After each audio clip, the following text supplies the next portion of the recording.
कमाए ला चल जइह पेट के सवाल बा।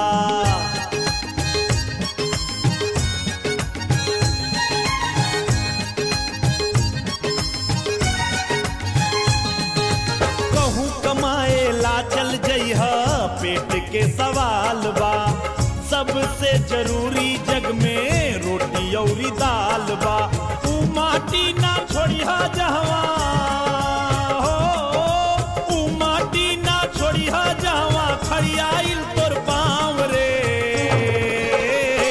मत भूलैहा परदेसी अपन गाँव रे, मत भूलैहा परदेसी अपन गाँव रे, मत भूलैहा परदेसी अपन गाँव रे, मत भूलैहा परदेसी अपन गाँव रे।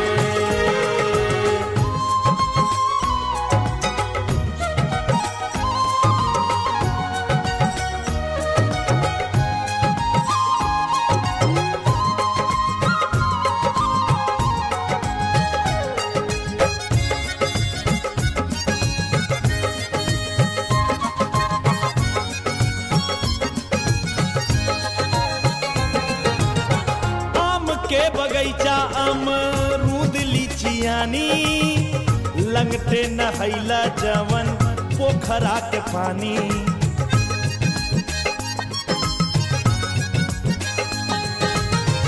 आम के बगैचा अमरूद लीचियानी लंगटे नहैला जवन पोखरा के पानी।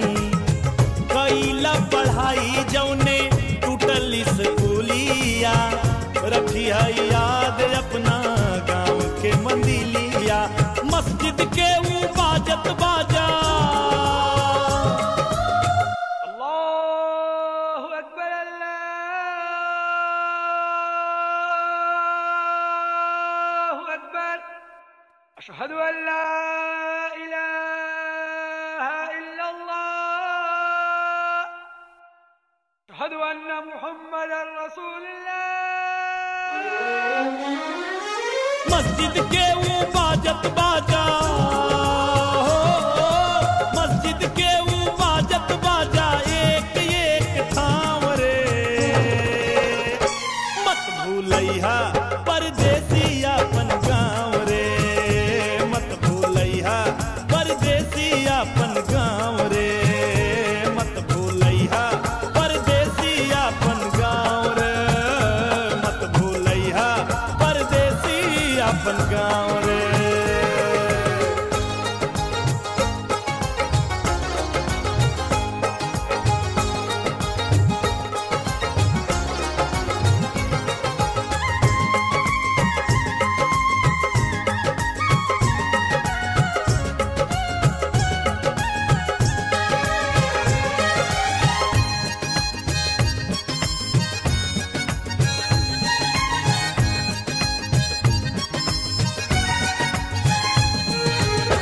मकई के खेत में वो सुगा बेल गावल, बंसी में डाल के चारा मछरी फसावल।